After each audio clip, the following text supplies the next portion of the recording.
Gênesis capítulo 24, versículos 1 e 2. E era Abraão já velho e adiantado em idade, e o Senhor havia abençoado a Abraão em tudo.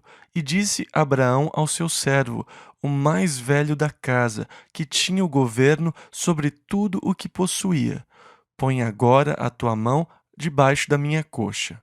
Abraão quer firmar uma promessa com seu servo. Ele quer fazer uma sólida aliança com ele. Alguns capítulos atrás, nós vimos que o principal servo de Abraão era chamado Eliezer.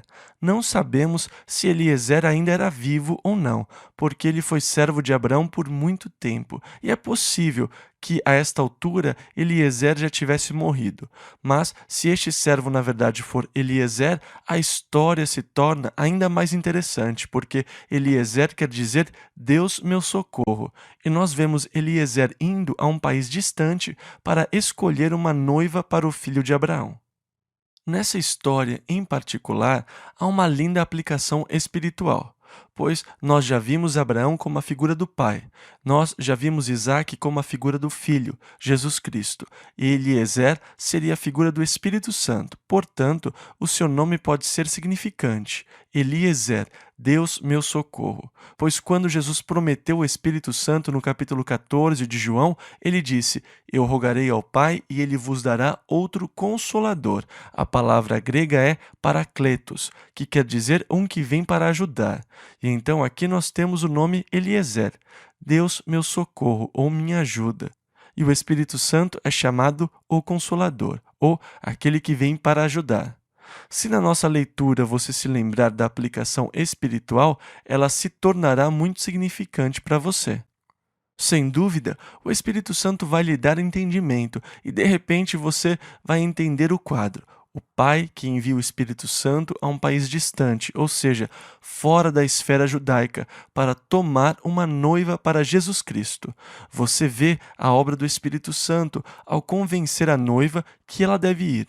Sendo assim, se você não esquecer dessa figura no nosso estudo do capítulo 24, você vai entender o que eu creio ser o quadro ou a mensagem que Deus quer que nós recebamos dessa história bíblica em particular.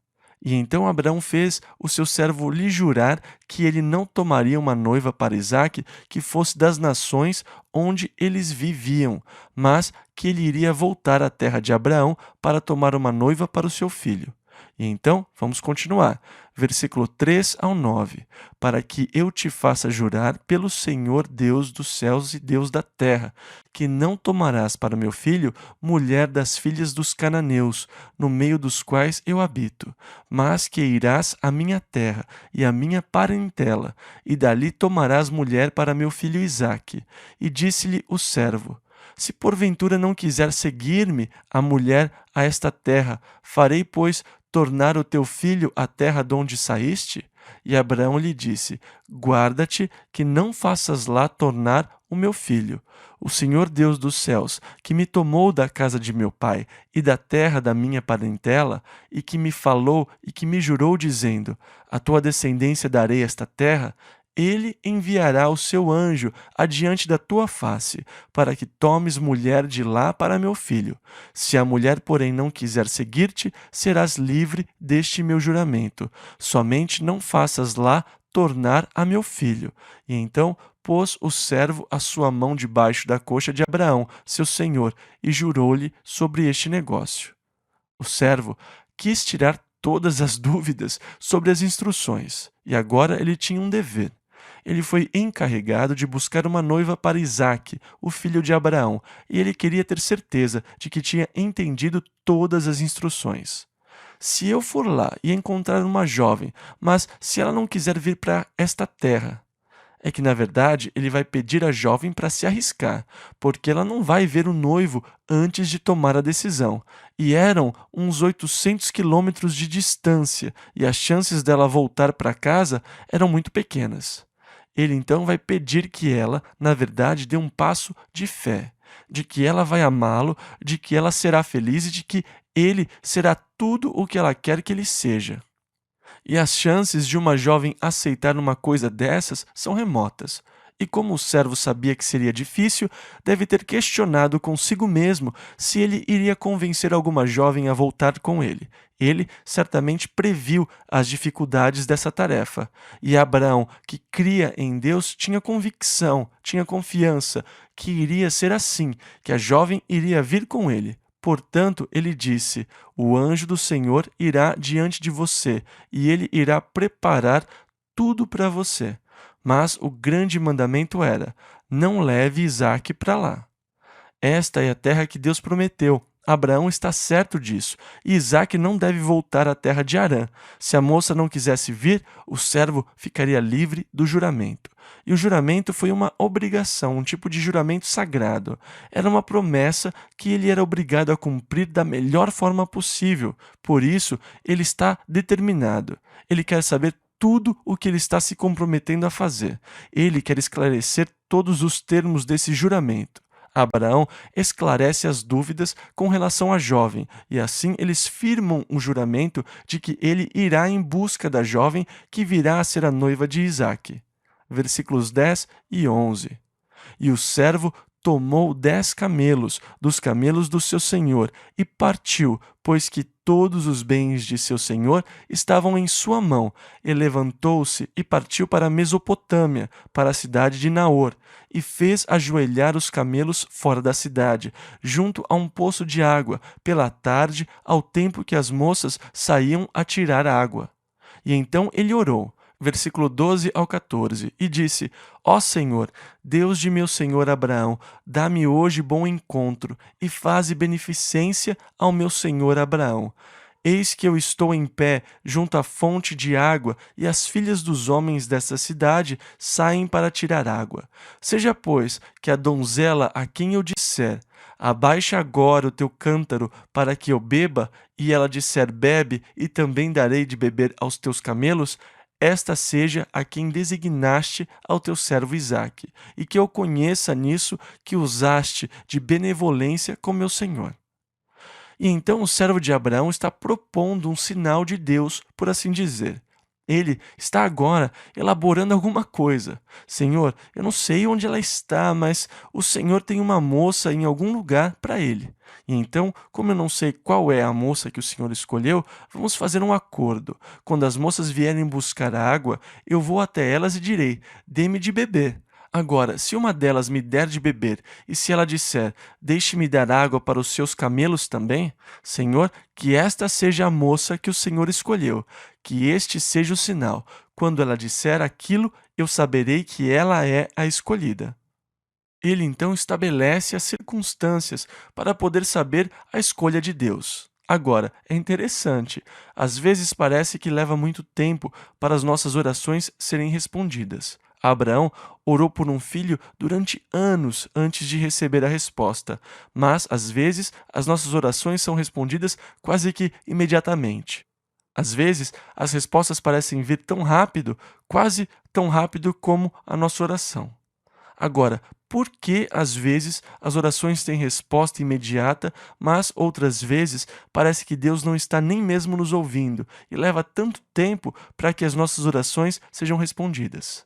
Bom, para mim, isso mostra que Deus está no controle das coisas. Veja, se eu estivesse no controle, eu responderia todas as minhas orações imediatamente. Mas o fato de Deus esperar para responder algumas vezes apenas me mostra que eu não tenho a capacidade para fazer isso.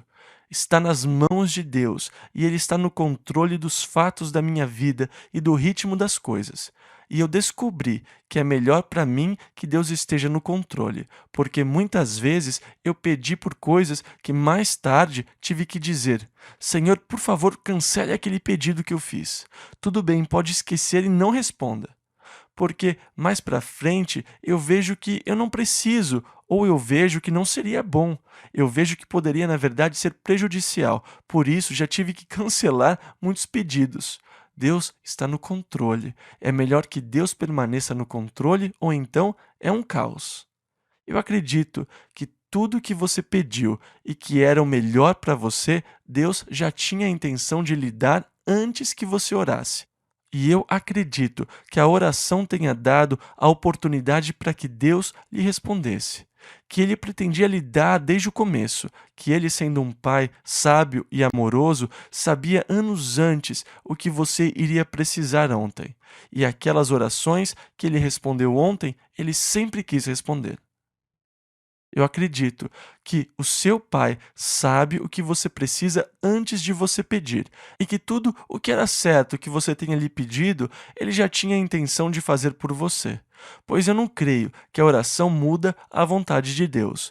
Não é essa a ideia que eu faço de Deus. Eu não posso discutir e argumentar com ele e lhe dar motivos e lógica e mudar a mente de Deus com os meus poderes de persuasão na oração.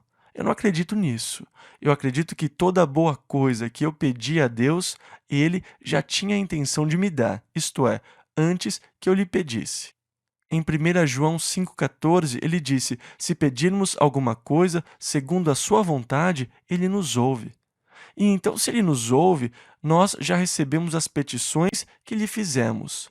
Você diz: Ah, mas há lindas promessas.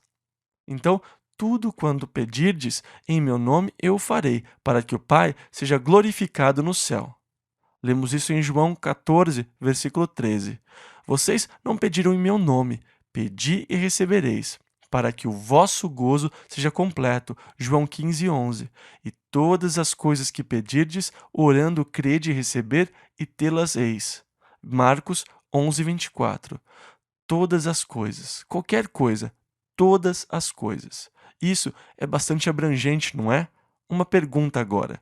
Para quem Jesus disse aquilo? Ele falou para as multidões? Dê uma olhada. As multidões não estavam por perto quando ele falou aquilo. Naquele momento, Jesus falou a um pequeno grupo. Eles eram chamados de discípulos. E o que é necessário para ser seu discípulo?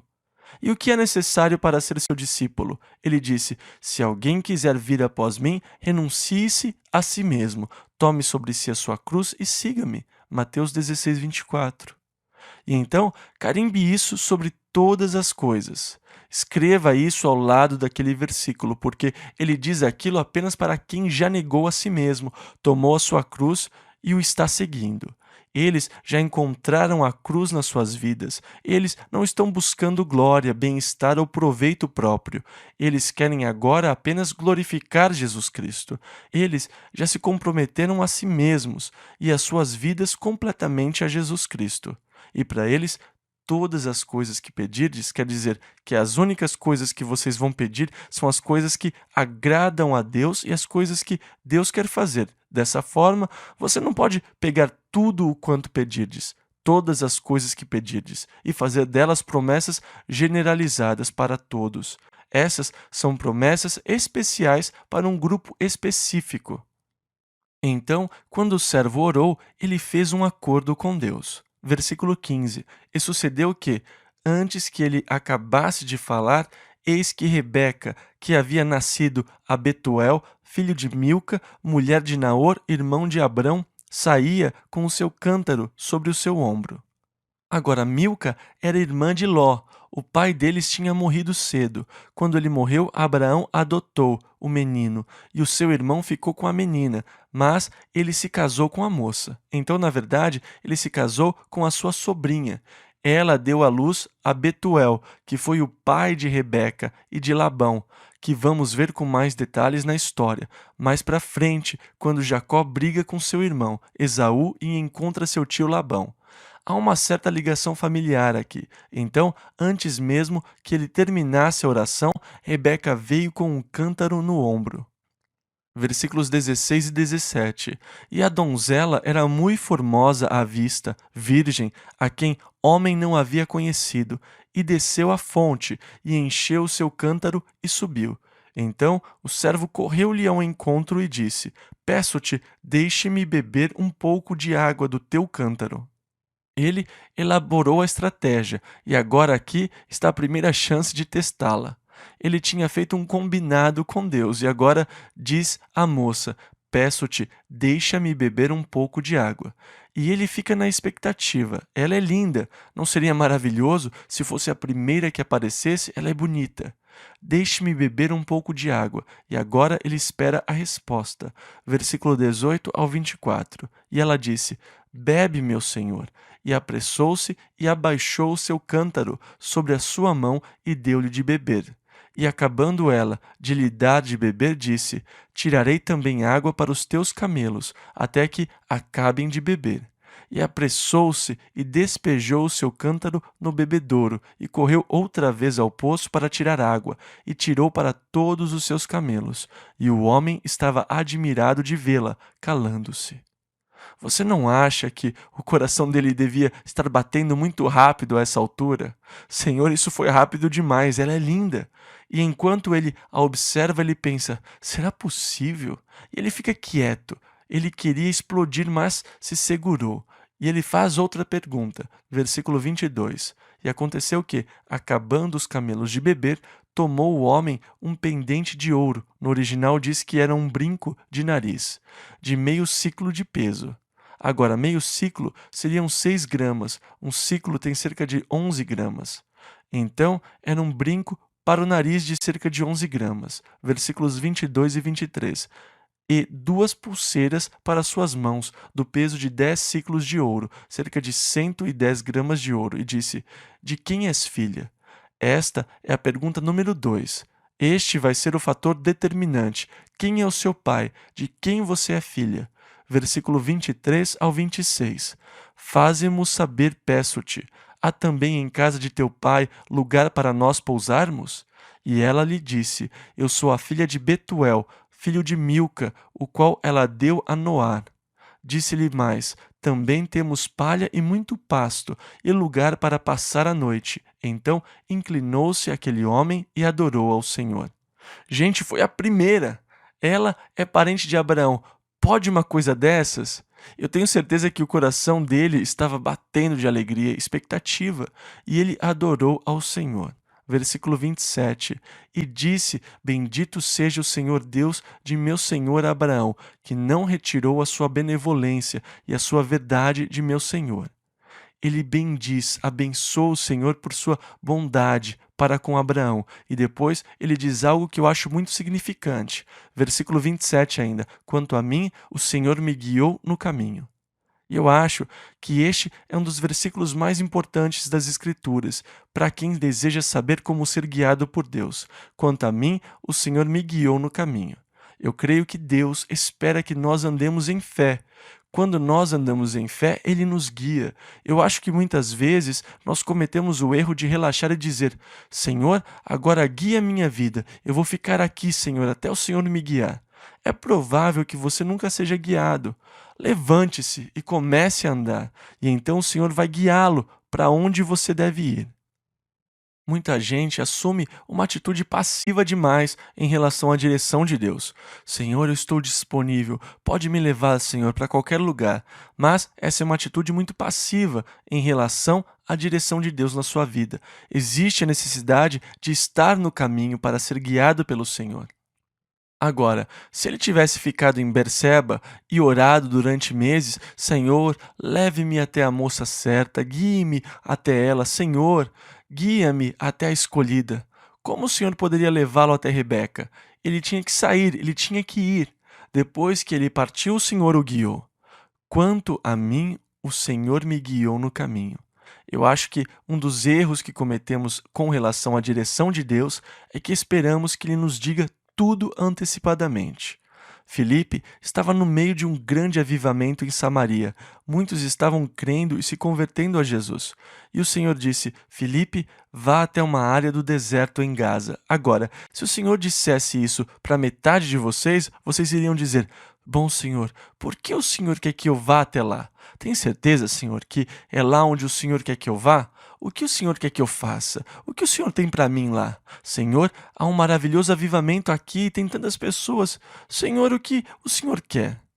Nós queremos que Deus nos dê todas as informações, mas Deus nem sempre nos dá os detalhes. Muitas vezes, Ele nos dá apenas um passo de cada vez. E você não vai dar o segundo passo enquanto não tiver dado o primeiro.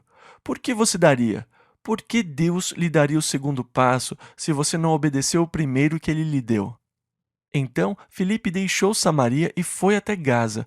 Quando ele chegou em Gaza, ele viu uma carruagem indo em direção à Etiópia, e o Senhor disse: Vá até eles. Bom Senhor, Para que o Senhor quer que eu faça isso? Por que eu deveria juntar-me a eles na carruagem? Não, sem perguntar nada, ele simplesmente correu até a carruagem. Veja, Deus nos dá um passo de cada vez. Quanto a mim, o Senhor me guiou no deserto. Se eu não der o primeiro passo, eu nunca serei levado ao segundo passo. Eu tenho que dar um passo de fé, o primeiro passo. E quando eu estiver no caminho, quando eu começar a agir, Deus irá guiar o meu caminhar. Eu gosto disso, porque é assim que Deus nos guia. Quando damos um passo de fé, seguindo as instruções do Senhor, Deus nos guia até os próximos passos. Quanto a mim, o Senhor me guiou no caminho à casa dos irmãos de meu Senhor. Interessante, 800 quilômetros e ele vai parar no lugar certo. O Senhor me guiou no caminho à casa dos irmãos do meu Senhor. Provavelmente havia muitos poços onde ele poderia ter parado, mas Deus o guiou até o certo. Muitas jovens viriam tirar a água do poço, mas o momento foi perfeito. Rebeca foi a primeira. Depois de 800 quilômetros, foi um sucesso. Versículo 28. E a donzela correu e fez saber estas coisas na casa de sua mãe. Ela correu para casa e disse: Olha, há um homem no poço com 10 camelos, e ele me deu essas pulseiras e este brinco de nariz. Ah, ele tem escravos e tudo mais. Versículo 29. E Rebeca tinha um irmão cujo nome era Labão, o qual correu ao encontro daquele homem até a fonte. Agora, nós vamos ver um pouco mais adiante na história que Labão era um sujeito bem ganancioso. E o que chamou a atenção dele foi a sua irmã chegando em casa com as pulseiras de ouro. Então, ele vai ser muito cortês, um sujeito encantador. Ele vai correndo. Ah, se ela chegou com 2 pulseiras de ouro, talvez eu consiga alguma coisa ali. Ele estava sempre querendo sair ganhando. E então ele vem, todo charmoso, um bondoso anfitrião, e Labão correu ao encontro daquele homem até a fonte. Versículo 30. E aconteceu que, quando ele viu o pendente e as pulseiras sobre as mãos de sua irmã, e quando ouviu as palavras de sua irmã Rebeca, que dizia: Assim me falou aquele homem, foi ter com um homem que estava em pé junto aos camelos à fonte. E então o servo ficou no poço para que ela pudesse ir em casa e ver se eles teriam lugar para ele. Há um homem com servos, ele tem 10 camelos, e eles querem saber se tem algum lugar para eles passarem a noite. Versículo 31. E disse: Entra, bendito do Senhor, por que estás fora? Pois eu já preparei a casa e o lugar para os camelos. Ele não tinha tido tempo para fazer aquilo, mas acreditem, ele vai fazer. Ele viu os braceletes e tudo mais, ele vai dar um jeito. Versículo 32 ao 36. Então veio aquele homem à casa e desarrearam os camelos, e deram palha e pasto aos camelos, e água para lavar os pés dele, e os pés dos homens que estavam com ele. Depois puseram comida diante dele. Ele, porém, disse: Não comerei até que tenha dito as minhas palavras. E ele disse: Fala, ou seja, vá em frente, conte-nos, desembucha. E então disse: Eu sou o servo de Abraão, e o Senhor abençoou muito o meu senhor, de maneira que foi engrandecido, e deu-lhe ovelhas e vacas, e prata e ouro, e servos e servas, e camelos e jumentos. E Sara, a mulher do meu senhor, deu à luz um filho a meu senhor depois da sua velhice, e ele deu-lhe tudo quanto tem. E agora nós começamos a ver o quadro, a intercessão do Espírito Santo que busca uma noiva para Jesus Cristo. E o Espírito Santo nos fala sobre as riquezas do reino, sobre as glórias do reino de Deus. E na palavra nós lemos sobre a glória dos céus, ruas de ouro, portas de pérola, muros de pedras preciosas, lindos rios, árvores de cada lado, um rio puro, claro como cristal, a água da vida. E o Espírito Santo revela a glória do reino de Deus, o mundo, o universo. Deus tem um filho e ele deu tudo ao filho. Ele é o herdeiro de todas as coisas e Deus sujeitou todas as coisas a ele. E dessa forma, o Espírito Santo nos testifica sobre a glória do reino de Deus e como ele fez do seu filho o herdeiro de todas as coisas. E o filho procura uma noiva. O pai, na verdade, procura uma noiva para o seu filho. E quando o Espírito Santo terminar a sua obra, o testemunho sobre Jesus Cristo, é como Pedro disse, ao qual, não o vendo visto, há mais. O Espírito Santo tem feito um bom trabalho. Embora eu não o tenha visto, eu o amo. Mesmo que eu ainda não o tenha visto, o meu coração se alegra com uma alegria inefável e gloriosa diante da expectativa do glorioso reino do qual eu tomei parte como noiva de Jesus Cristo. Eu mal posso esperar. O meu coração está ansioso e com expectativa para ver o glorioso dia quando eu o verei face a face. Agora eu o vejo por espelho em enigma, mas então eu o verei face a face. Entre agora nessa alegria inefável, eu vou ouvir, quando antecipamos em expectativa a glória do reino de Deus, do qual eu faço parte como noiva de Jesus Cristo. E então o servo começa a relatar as riquezas do seu mestre, tudo o que ele tem, os servos, os camelos, o ouro e tudo o que ele tem, ele deu ao seu filho. Versículo 37 ao 40. E meu senhor me fez jurar, dizendo: Não tomarás mulher para meu filho das filhas dos cananeus, em cuja terra habito. Irás, porém, à casa de meu pai e à minha família, e tomarás mulher para meu filho. Então disse eu ao meu senhor: Porventura não me seguirá a mulher? E ele me disse: O Senhor em cuja presença tenho andado, enviará o seu anjo contigo, e prosperará o teu caminho.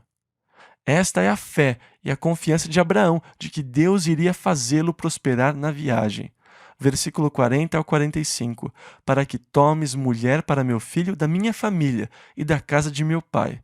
Então serás livre do meu juramento, quando fores à minha família. E se não te derem, livre serás do meu juramento. E hoje cheguei à fonte e disse: Ó Senhor Deus de meu senhor Abraão, se tu agora prosperas o meu caminho, no qual eu ando, eis que estou junto à fonte de água. Seja, pois, que a donzela que sair para tirar água, e a qual eu disser: Peço-te, dá-me um pouco de água do teu cântaro, e ela me disser: Bebe tu, e também tirarei água para os teus camelos.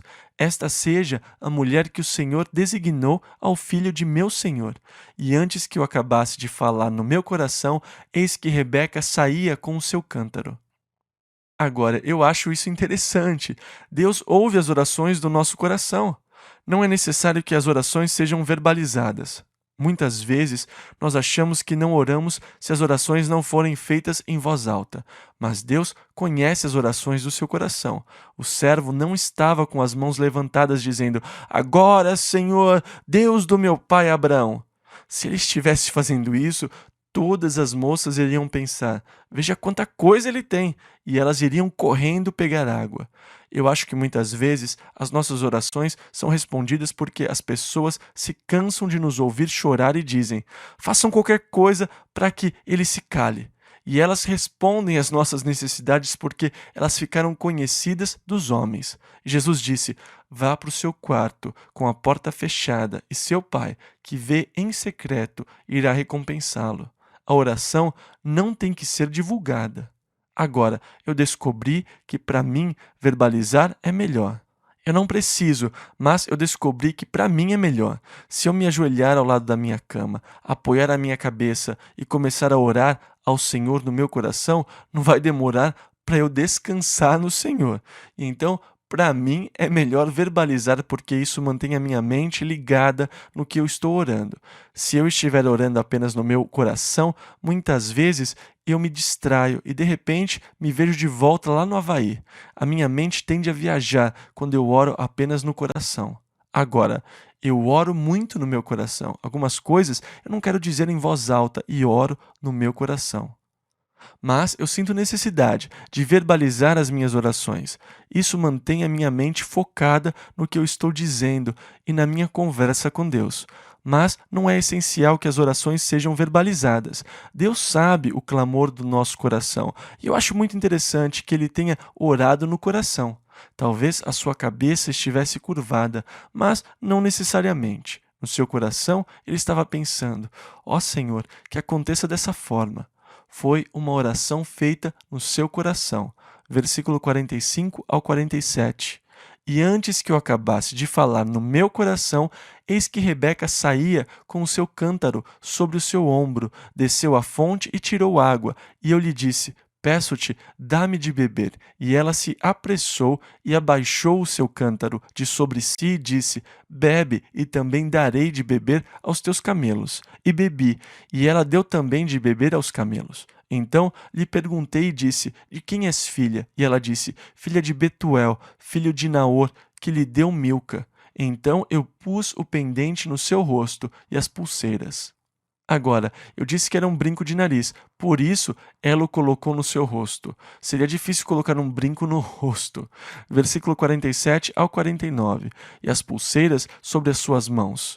E inclinando-me, adorei ao Senhor e bendisse ao Senhor, Deus do meu senhor Abraão, que me havia encaminhado pelo caminho da verdade, para tomar a filha do irmão de meu senhor para seu filho. Agora, pois, se vós haveis de fazer benevolência e verdade a meu senhor, fazei-mo saber, e se não, também mo fazeis saber, para que eu vá à direita ou à esquerda. Agora eu estou aqui e eu preciso saber. Vocês vão deixá-la ir ou não? Eu preciso saber. Versículos 50 e 51. Então responderam Labão e Betuel e disseram: Do Senhor procedeu este negócio. Não podemos falar-te mal ou bem. Eis que Rebeca está diante da tua face. Em outras palavras, o que podemos dizer? Obviamente, isso é de Deus. Versículos 51 ao 54. Eis que Rebeca está diante da tua face. Toma e vai-te, seja a mulher do filho de teu senhor, como tem dito o Senhor. E aconteceu que o servo de Abraão, ouvindo as suas palavras, inclinou-se à terra diante do Senhor, e tirou o servo joias de prata e joias de ouro, e vestidos, e deu-os a Rebeca. Também deu coisas preciosas a seu irmão e a sua mãe. Então comeram e beberam, ele e os homens que com ele estavam, e passaram a noite. E levantaram-se pela manhã, e disse: Deixai-me ir a meu senhor. Agora, reparem, assim que o acordo foi feito, ele trouxe os presentes. Assim que Rebeca se comprometeu, ele trouxe os presentes de ouro e prata e os vestidos. Ele a encheu de presentes. Assim que nós entregamos as nossas vidas a Jesus Cristo, o Espírito Santo nos dá os gloriosos dons do Espírito.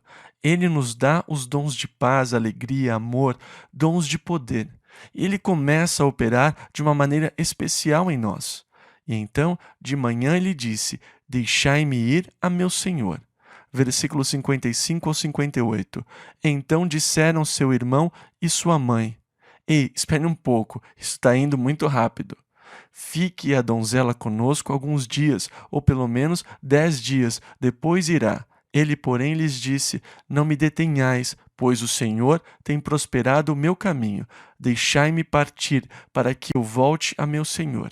E disseram: Chamemos a donzela e perguntemo-lhe. E chamaram a Rebeca e disseram-lhe: Irás tu com este homem? Ela respondeu: Irei. Agora, a decisão era de Rebeca. Ele quer voltar o mais rápido possível para dar logo as boas novas de que a sua viagem tinha sido próspera e bem-sucedida. A mãe e o irmão dela, naturalmente, se opuseram. Eles estão dispostos a entregá-la, mas, bem, eles queriam ficar mais alguns dias com ela, porque eles sabem que provavelmente nunca mais a verão de novo. Mas o servo insiste: Não, eu quero ir agora. Bom, vamos perguntar para ela: Irás tu com este homem? E a sua linda resposta foi: Irei. Da mesma forma como nós devemos tomar essa decisão para nos tornarmos parte da família de Deus, Rebeca tem que tomar a sua própria decisão. Versículo 59. Então despediram a Rebeca, sua irmã, e sua ama. Evidentemente, eles também eram ricos, pois ela tinha uma ama só para ela. Versículos 59 e 60. Então despediram a Rebeca, sua irmã e sua ama, e o servo de Abraão e seus homens, e abençoaram a Rebeca e disseram-lhe: Ó nossa irmã, sê tu a mãe de milhares de milhares. Puxa vida, eles querem que ela seja a mãe de 1 bilhão de pessoas.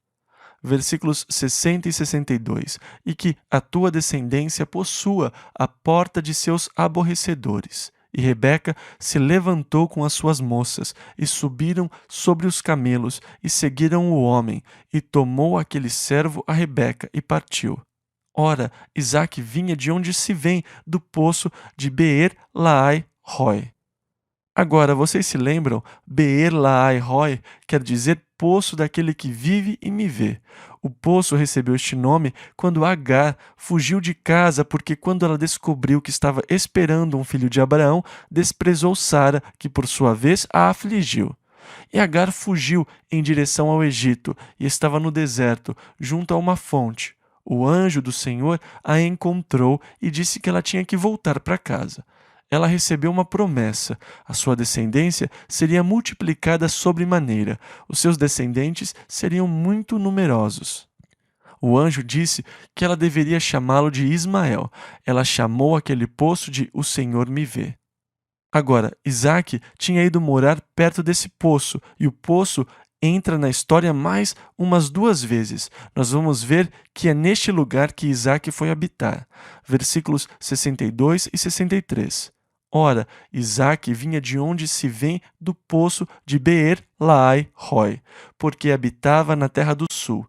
E Isaque saíra a orar no campo à tarde, e levantou os seus olhos, e olhou, e eis que os camelos vinham. Agora, é interessante que a Bíblia fale bastante conosco sobre a fé de Abraão. Muito pouco é falado sobre a fé de Isaque, ou sobre o relacionamento de Isaque com Deus. Quer dizer, diretamente, mas aqui há uma alusão à profundidade espiritual de Isaque. Ele meditava à tardinha. Eu descobri que uma das melhores horas para orar é de tarde. Eu gosto muito desse horário, do crepúsculo, quando o sol desce antes do anoitecer. Em alguns lugares, essa hora é especial. Quando eu era criança, nós morávamos perto da praia. Uma das minhas coisas preferidas era sentar na praia sozinho, observar o pôr do sol, os pássaros e meditar sobre Deus e sobre a grandeza de Deus. Essa é uma lembrança que eu ainda guardo da minha infância. Meditar à tarde é uma experiência linda. E Isaque está orando, meditando à tardezinha. Ele levantou os olhos e viu os camelos vindo. Certo, mas a essa altura ele ainda não sabe se o servo Eliezer foi bem-sucedido ou não. Versículo 64 ao 67. Rebeca também levantou seus olhos e viu a Isaque, e desceu do camelo. E disse ao servo: quem é aquele homem que vem pelo campo ao nosso encontro? E o servo disse: este é meu senhor. Então tomou ela o véu e cobriu-se. E o servo contou a Isaque todas as coisas que fizera. E Isaque trouxe-a para a tenda de sua mãe Sara, e tomou a Rebeca, e foi-lhe por mulher, e amou-a.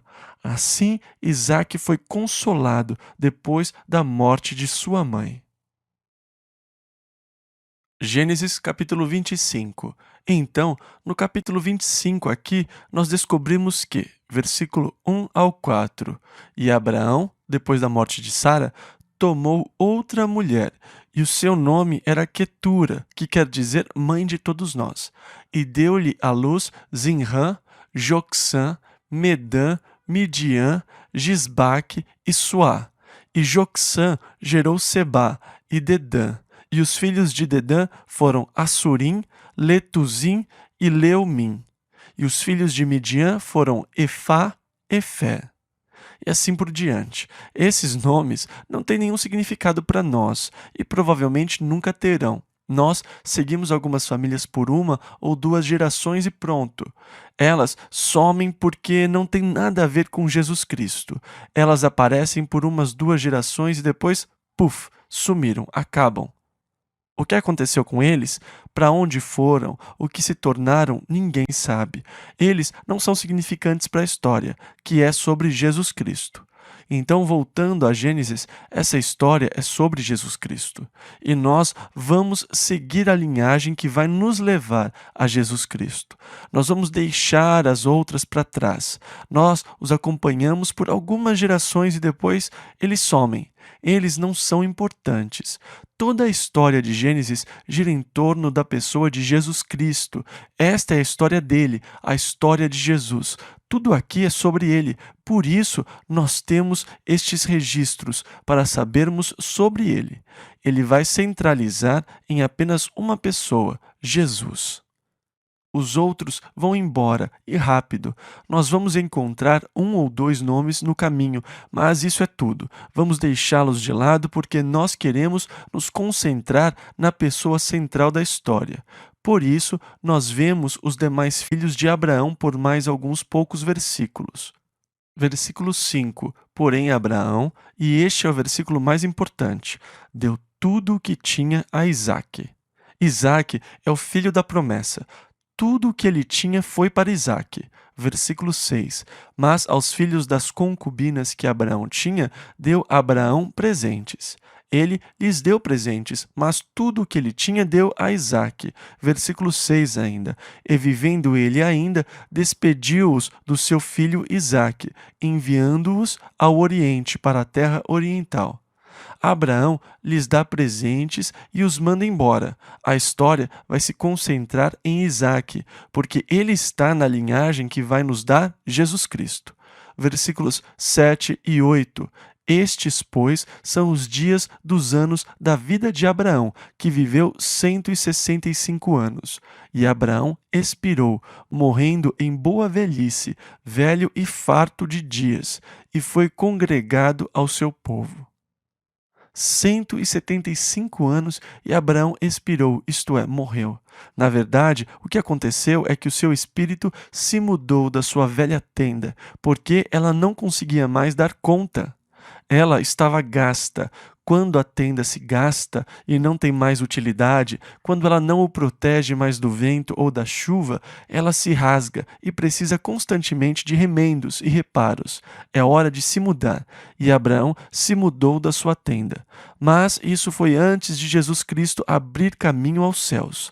Abraão não foi para o céu, ele foi para a sepultura, no Hades, onde ele se tornou o consolador de todos os que foram para o Hades, os que aguardavam a promessa de Deus. No capítulo 16 de Lucas, nós vemos Abraão no Hades, consolando Lázaro, e vemos o homem rico falando com Abraão e Abraão lhe respondendo.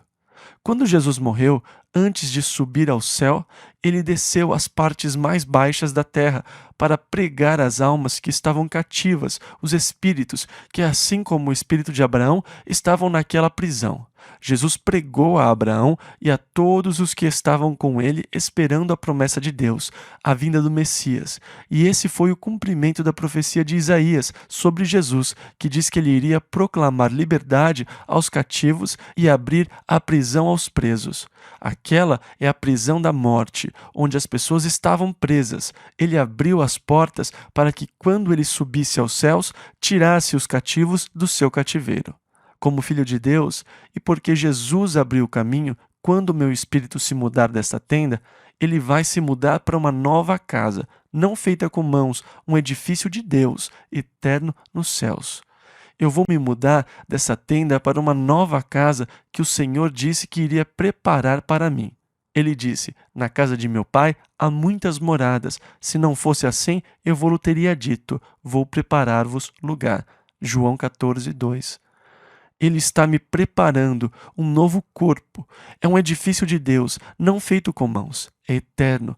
Este aqui é temporário. Ele nunca verá o número de anos que o corpo de Abraão viu. Isso seria a pior coisa que poderia acontecer comigo, viver 175 anos.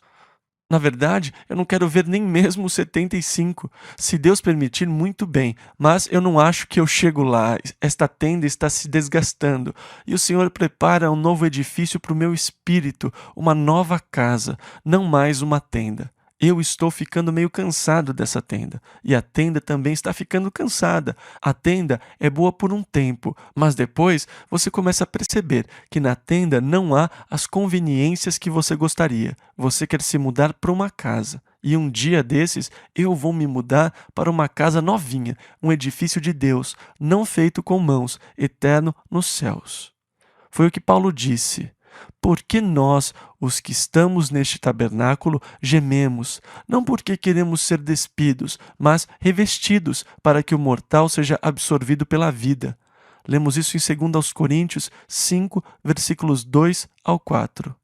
Pois sabemos que, enquanto estivermos neste corpo, nesta tenda, vivemos ausentes do Senhor e preferíamos estar ausentes deste corpo e presentes com o Senhor.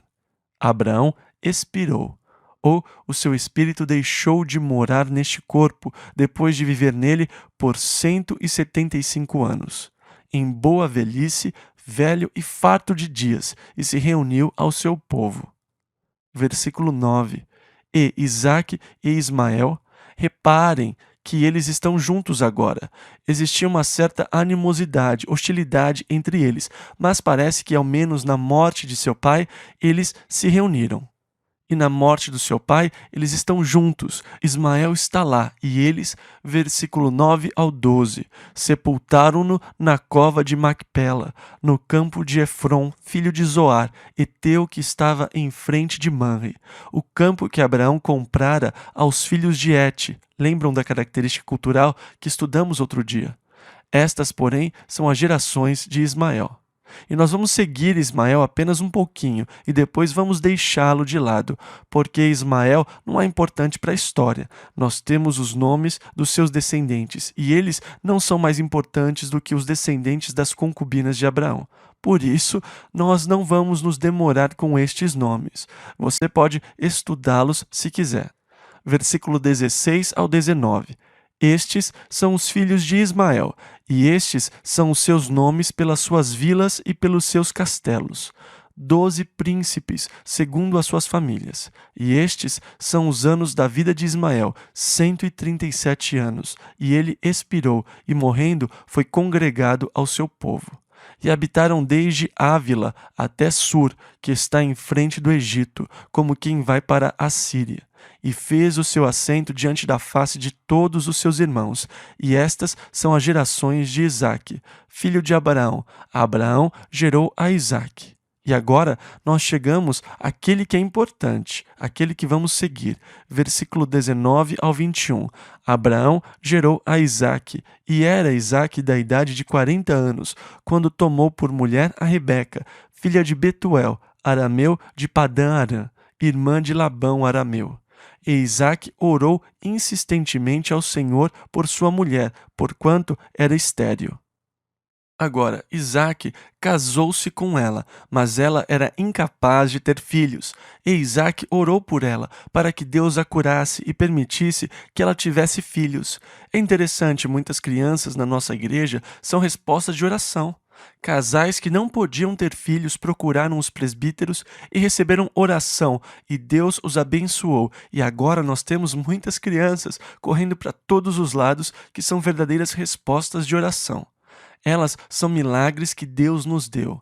E é bíblico, pois Isaque orou insistentemente ao Senhor por sua esposa. Versículos 21 e 22. E o Senhor ouviu as suas orações, e Rebeca, sua mulher, concebeu. E os filhos lutavam dentro dela. Então disse: Se assim é, por que sou eu assim? E foi perguntar ao Senhor. E ela não apenas estava grávida, na verdade. Havia mais que um bebê chutando ou se mexendo. Tinha uma verdadeira batalha lá dentro. E esta batalha continuou depois que eles nasceram. O quão consciente é a criança quando está no ventre materno? Nós não sabemos, porque nós não conseguimos nos lembrar.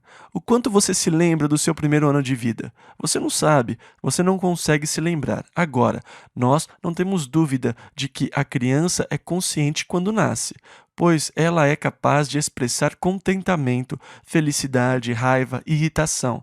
Mas nenhum de nós se lembra daquele primeiro ano das nossas vidas, fora do ventre materno. Na verdade, o fato de você não conseguir se lembrar não quer dizer que você não tivesse sentimentos. Nós não temos prova de que a criança não tenha emoções e sentimentos no ventre. Talvez alguns dos movimentos que as mães sentem sejam movimentos de raiva. A criança fica brava por causa da posição e chuta. Ela pode estar cansada daquela posição. Nós não sabemos os sentimentos que elas possam ter antes de nascer.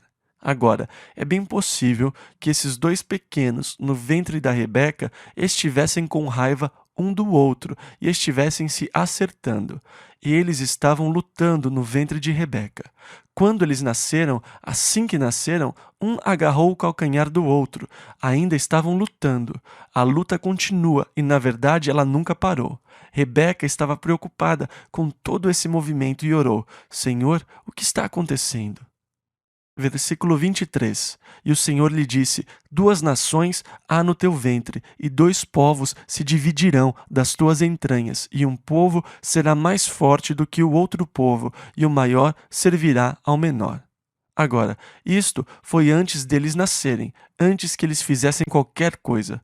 Como pôde Deus prever dessa maneira? Deus estava sendo justo?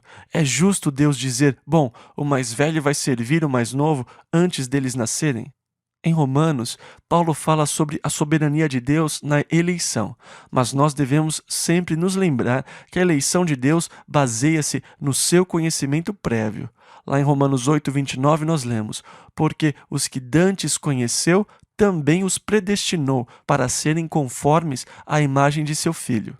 E então, quando as crianças ainda estavam lutando no ventre da mãe, Deus disse que as duas nações estavam brigando, nações que seriam diferentes uma da outra. Uma é mais forte, e as duas nações são Israel e os Edomitas, que nunca se entenderam. Agora, a nação dos Edomitas acabou. O último Edomita conhecido foi da família de Herodes, que era o rei quando Jesus nasceu e que mandou matar os bebês judeus para tentar se livrar do Messias.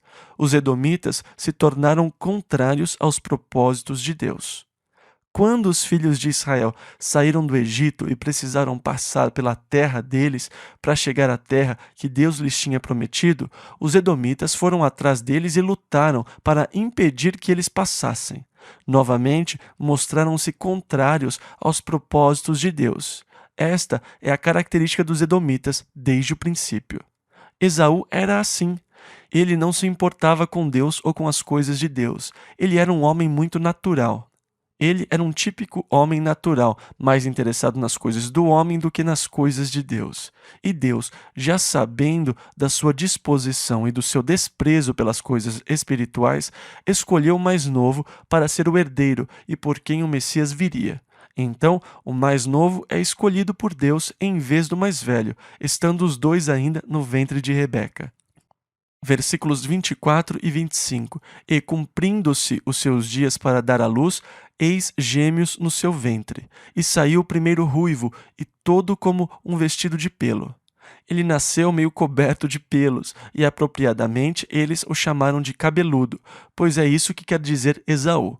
Isso era muito comum naqueles dias, eles davam o nome à criança de acordo com as circunstâncias do seu nascimento. Versículos 25 e 26. E depois saiu seu irmão, agarrada sua mão ao calcanhar de Esaú. Deve ter sido emocionante. Veja, ele agarrou o calcanhar do irmão. E alguém disse: chamem-no de agarrador de calcanhar. Pois é isto o que literalmente quer dizer Jacó. Depois veio a significar usurpador, mas literalmente quer dizer agarrador de calcanhar. Versículo 26. E era Isaque da idade de 60 anos quando o gerou. Então Isaque se casou com 40 anos e por 20 anos eles ficaram sem ter filhos. Ele tinha 60 anos e não tinha filhos. Ele orou e Deus lhes deu filhos. Deus lhes deu gêmeos. Versículo 27. E cresceram os meninos, e Esaú foi homem perito na caça, homem do campo, mas Jacó era homem simples, habitando em tendas. Agora, eu receio que os tradutores não tenham feito um grande favor a Jacó quando traduziram homem simples. A palavra hebraica traduzida é tam, e eles traduziram como simples. Em outras passagens do Velho Testamento, ela foi traduzida como íntegro. Quando Deus fala de Jó e Satanás, ele diz: observaste tu a meu servo Jó, homem íntegro? E é a mesma palavra tam. Com relação a Jó, ela foi traduzida como íntegro. Dessa forma, eu creio que os tradutores fizeram um desfavor a Jacó, chamando-o de simples. Na verdade, as Escrituras dizem que ele era um homem perfeito ou completo e que ele vivia em tendas. Agora, nós temos a tendência de criticar Jacó. E eu tenho que confessar que eu mesmo já o critiquei muito por causa de alguns dos seus truques. Mas na verdade, ele foi o homem que Deus escolheu. E o interessante é que Deus nunca o criticou. E então, na última vez que eu o critiquei, o Senhor falou comigo e disse: Ei, como é que você fica criticando Jacó? E eu falei: Puxa, mas veja as coisas terríveis que ele fez. Ele disse: E quando eu o critiquei? Eu procurei, mas não vi nenhum lugar onde Deus o tenha criticado. Paulo disse: Quem és tu que julgas o servo alheio? Para seu próprio Senhor ele está em pé ou cai, mas estará firme, porque poderoso é Deus para o firmar. Lemos isso em Romanos 14, versículo 4. Deus firmou Jacó, e quem sou eu para criticá-lo? Se Jacó fosse meu servo, eu poderia lidar com ele do jeito que eu achasse melhor. Mas ele não é meu servo. Ele não tem que responder a mim, ele é servo de Deus. Agora, se isso é verdade sobre Jacó, então também é verdade sobre os outros. Quem sou eu para criticá-lo quando Deus não o critica?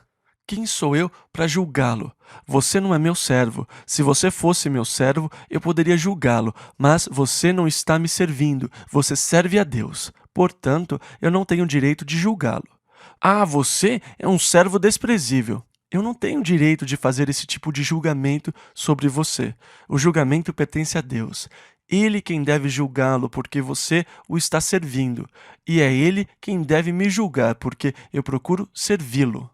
Então Jacó não era um homem simples, ele era íntegro, na verdade, ou completo. E ele habitava em tendas. Seu irmão era homem do campo. Jacó preferia a vida nas tendas. Versículo 28. E amava Isaque a Esaú, porque a caça era de seu gosto. Agora, isso não é motivo para amar um filho mais que outro, só porque o moço é caçador e pode trazer caça para casa. Ele era viciado em caça, por isso amava mais Esaú, porque poderia comer a caça. Versículo 28 ainda. Mas Rebeca amava a Jacó. Na verdade, é muito triste quando os pais mostram favoritismo entre os filhos. Versículos 29 e 30. E Jacó cozera um guisado, e veio Esaú do campo, e estava ele cansado. E disse Esaú a Jacó: Deixa-me, peço-te, comer desse guisado vermelho, porque estou cansado. Por isso se chamou Edom, que quer dizer vermelho, do guisado.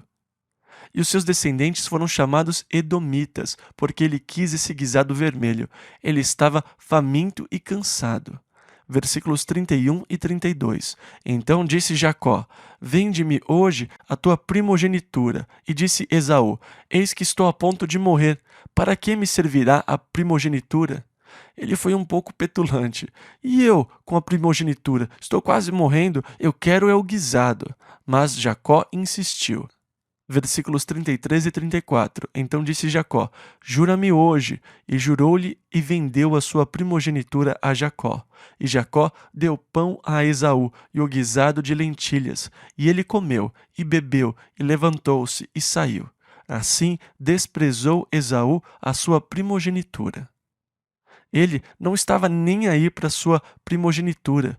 Ele não tinha interesse pelas coisas espirituais. Ele não dava a mínima para ela. Ele a odiava e não estava interessado. E assim desprezou Esaú a sua primogenitura.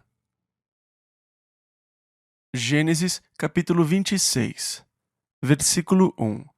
E havia fome na terra, além da primeira fome que foi nos dias de Abraão. E tal pai, tal filho, por isso foi Isaque a Abimeleque, rei dos filisteus, em Gerar. Agora, foi Abimeleque que Abraão procurou, mas certamente não o mesmo a quem Isaque foi, porque isto aconteceu uns 100 anos depois, mais que 100 anos. E então Abimeleque era como um título para o rei dos filisteus. Foi Isaque a Abimeleque na terra dos filisteus. Versículo 2. E apareceu-lhe o Senhor e disse: Não desças ao Egito, habita na terra que eu te disser. Agora, este é um mandamento direto de Deus. Não desça ao Egito, habita na terra que eu vou lhe mostrar. Versículos 3 e 4. Peregrina nesta terra, e serei contigo, e te abençoarei, porque a ti e à tua descendência darei todas estas terras, e confirmarei o juramento que tenho jurado a Abraão teu pai.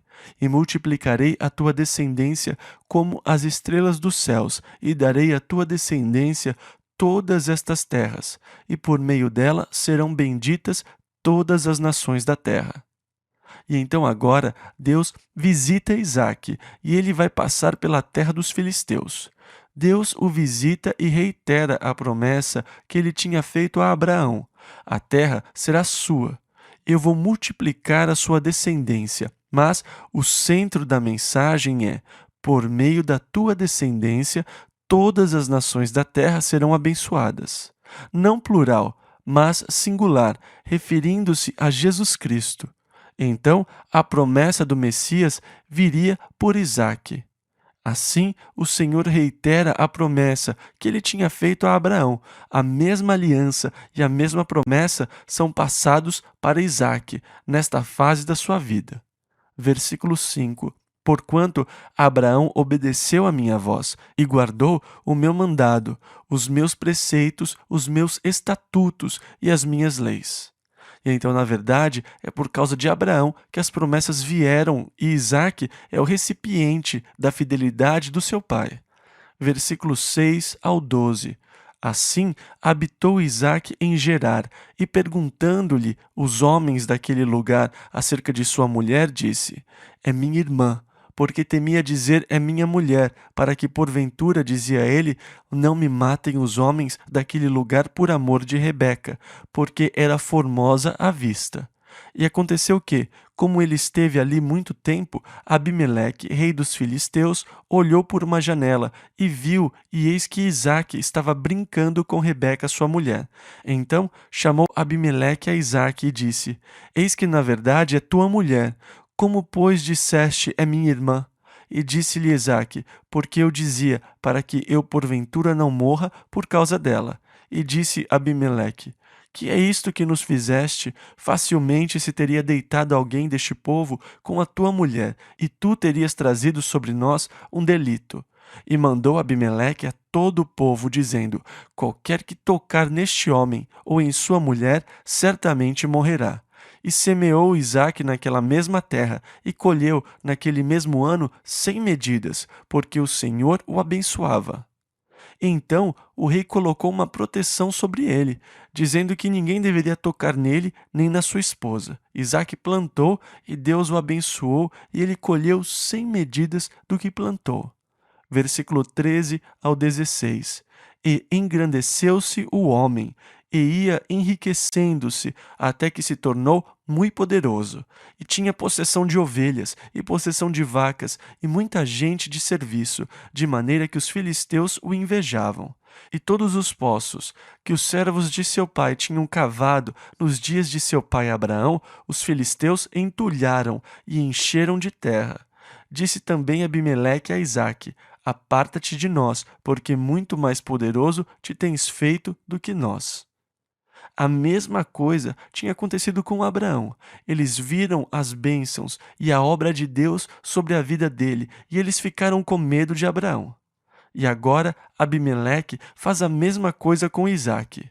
Ele vê que a mão de Deus está sobre ele e vê a grandeza da sua riqueza. Abimeleque ficou com medo e pediu para que ele fosse embora. Versículo 17 ao 24. Então Isaque partiu dali e fez o seu acampamento no vale de Gerar, e habitou lá, e tornou Isaque e cavou os poços de água que cavaram nos dias de Abraão seu pai, e que os filisteus entulharam depois da morte de Abraão, e chamou-os pelos nomes que os chamara seu pai. Cavaram, pois, os servos de Isaque naquele vale, e acharam ali um poço de águas vivas. E os pastores de Gerar porfiaram com os pastores de Isaque, dizendo: esta água é nossa.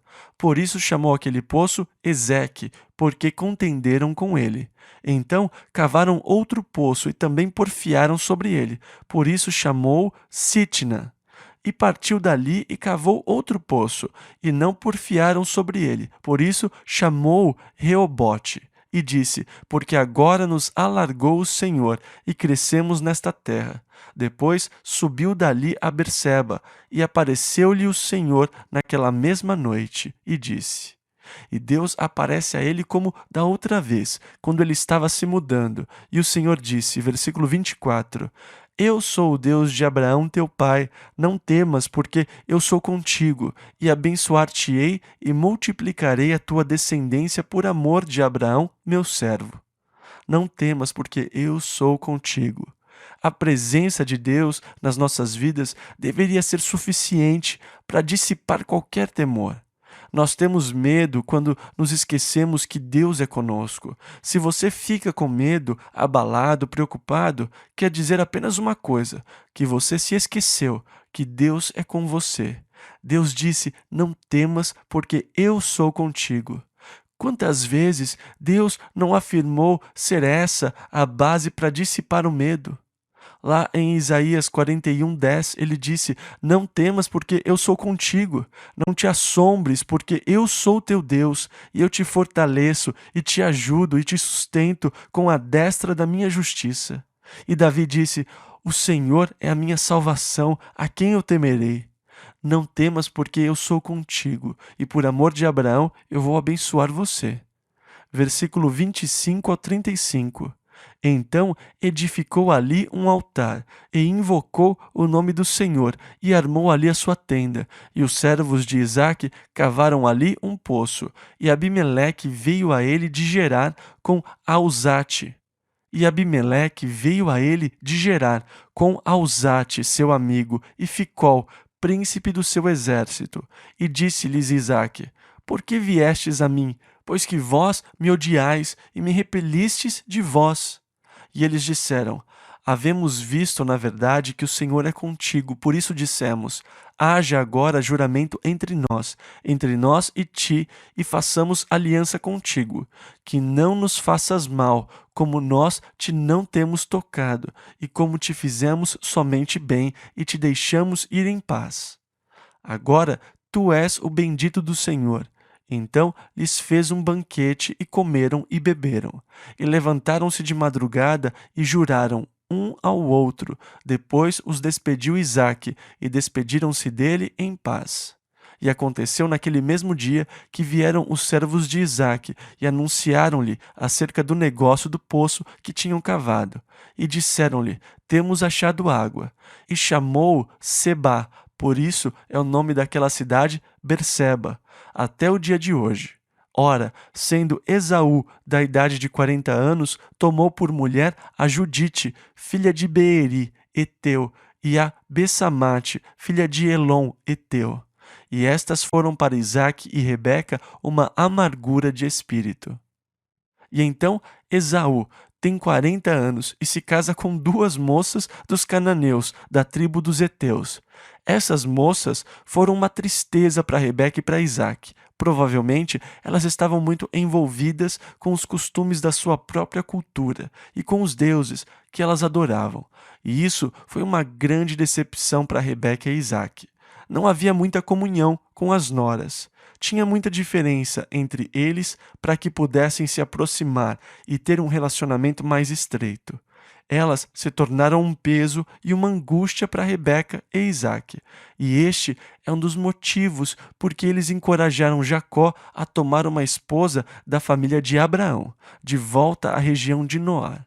Porque as esposas de Esaú não trouxeram alegria, apenas caos para Isaque e Rebeca.